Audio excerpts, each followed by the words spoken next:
Hi எல்லோருக்கும் வணக்கம். Big boss season 8 Tamil. So இப்போ என்ன தகவல் வந்திருக்கு எவிக்ஷன் ப்ராசஸ் பற்றி அப்படிங்கிறத பற்றி தான் டிஸ்கஸ் பண்ண போகிறோம். ஸோ ஒரு பாய் ஒரு கேர்ள் அப்படின்ற மாதிரி வந்து பார்த்திங்கன்னா வந்திருக்கு.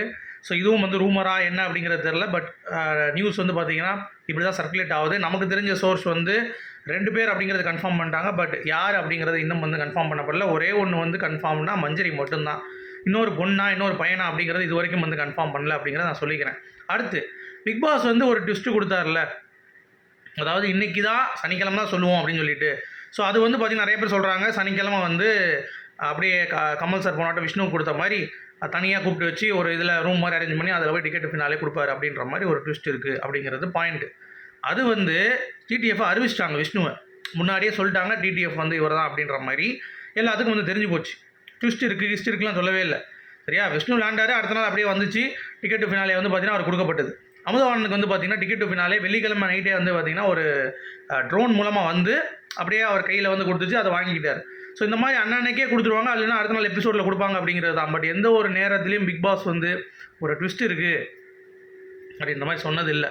ஸோ அது வந்து டு கன்ஃபியூஸ் த ஆடியன்ஸ். இல்லைங்க அதெல்லாம் சும்மா சாதாரண விஷயங்க, அதை போய் நீங்கள் பெருசாக எடுத்துக்கிறீங்களே அப்படின்ற மாதிரி சொன்னீங்கன்னா கண்டிப்பாக ஒரு தரமுள்ள பிளேயர் சீட் பண்ணால் விளையாண்டுருக்கான், எல்லா டாஸ்க்குக்கும் உயிரை கொடுத்து விளையாண்டுருக்கான் அப்படின்னு சொல்லி பார்த்தீங்கன்னா இந்த டாஸ்கில் ரயான் வந்து விளையாடல. அவன் என்ன தான் கேம் நல்லா விளையாண்டாலும் அவன் வந்து சீட்டிங் பண்ணியிருக்கான் அப்படிங்கிறது அந்த ஜார் டாஸ்க்லேயும் பார்த்துருக்கோம். அது நிறைய பேர் சொல்கிறாங்க லைவில் நடந்தது. அந்த டாஸ்க் கேன்சல் ஆகிடுச்சு. முத்துக்குமரன் தான் அதில் வந்து ஜெயிச்சுட்டு விஷாலும் முத்துக்குமரன் ஜெயிச்சாங்க, அதை கேன்சல் பண்ணிட்டார். அப்போ தான் அது பண்ணான், அடுத்து பண்ணலன்னு அடுத்தும் பண்ணியிருக்கான். சரியா, அதை எபிசோடில் காட்டல, லைவில் நடந்துச்சு. அது அந்த கிளிப்பும் வந்துருச்சு. சரியா, லைவில் பண்ணியிருக்கான். ப்ளஸ் வந்து பார்த்தீங்கன்னா அது மட்டும் இல்லாமல் அந்த ரெட் லைன் இருக்குல்ல, அந்த ட்ரம் டாஸ்கில் அதையும் வந்து தாண்டியிருக்கான். அப்பயும் அவன் வந்து அவுட்டு தான். அடுத்து இன்னொருட்ட வந்து பார்த்தீங்கன்னா அந்த பேலன்சிங் டாஸ்க் வாபிள் கிளாக்கில் அதுலேயும் வந்து அவன் காலை வச்சு கொஞ்சம் மூவ் பண்ணாங்கிறத நேற்று நம்ம பார்த்தோம். கரெக்டாக. ஸோ அப்படி இருக்கும் பொழுது எல்லா தவறுகளையும் வந்து ஒன்று ஒன்றா பண்ணியிருக்கான். ஸோ அந்த ஒரு வரிசையில் கண்டிப்பாக பிக் பாஸ் வந்து அதை மறுபரிசீலனை செய்து யாருக்கு பாயிண்ட்ஸ் அப்படிங்கிறத வந்து பார்த்திங்கன்னா ஒரு ட்விஸ்ட்டு தான் கண்டிப்பாக.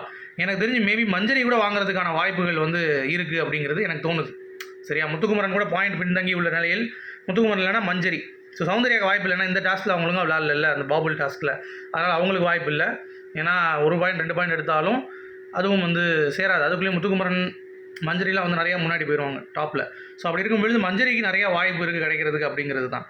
சரி, அப்படி வச்சிங்கன்னா மஞ்சரி இல்லை அப்படின்னா அப்புறம் கார்டு எடுத்தது மஞ்சரி அப்படிங்கிற நியூஸ் வருதில்ல, அப்புறம் எப்படி அப்படின்னு கேட்டிங்கன்னா எல்லாமே இந்த டிடிஎஃப் வின்னர் வந்து முடிவான பிறகு தான் தெரியும் அப்படிங்கிறது தான் பாயிண்ட்டு. அதை நீங்கள் புரிந்து கொள்ள வேண்டும். இன்னும் டிடிஎஃப் வின்னர் வந்து முடிவாகவில்லை. ஏன்னா சேதுபதி அவர்களே இப்போ தான் வந்து ஷூட்டிங் போயிருப்பார், 1 மணிக்கு தான் போயிருப்பார். ஸோ அவங்க வந்து டிசிஷன் எடுக்கணும்.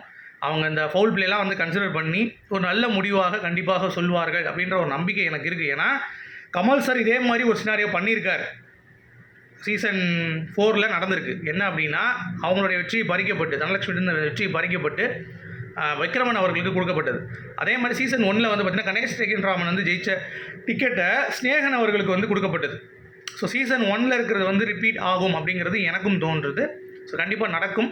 ஹோப் ஃபார் த பெஸ்ட் அப்படிங்கிறத நான் சொல்லிக்கிறேன். ஏன்னா எந்த ஒரு டைமென்ஷன்லையும் ஏமாற்றி ஜெயிக்கலாம் அப்படின்ற அந்த ஒரு வந்துருச்சுன்னா கான்ஸ்பிரசி அதுக்கடுத்து வந்து பார்த்திங்கன்னா எல்லாருமே இது வந்து இறங்குவானுங்க. ஏற்கனவே இந்த டிடிஎஃப் டிக்கெட் ஃபினாலே வந்து ஃபேராக அன்ஃபேர் நடக்கலை, எத்திக்கல் அன்எத்திக்கல் நடக்கலைங்கிற 1000 பஞ்சாயத்து விஜய் சேதுபதிக்கு இன்றைக்கி இருக்குது. ஸோ நிறைய விஷயங்கள் வந்து இன்றைக்கி பார்க்க வேண்டியிருக்குங்க. சும்மா வந்து தொட்டோம் இவன் வந்து கொடுத்துருவோம் அப்படின்ற மாதிரி டிக்கெட் ஃபினாலே ஒன்று வந்து பார்த்திங்கன்னா பீஸ் ஆஃப் கேக் கிடையாது. அப்படி அவன் வந்து பார்த்திங்கன்னா டிக்கெட் ஃபினாலே எடுக்கலைன்னா எலிமினேட் ஆகிறதுக்கும் ஹை சான்ஸ் இருக்குது. ரயான் மஞ்சரி உள்ளே போனால் ரயான் வெளியேறுவதற்கான வாய்ப்பும் வந்து இருக்குது.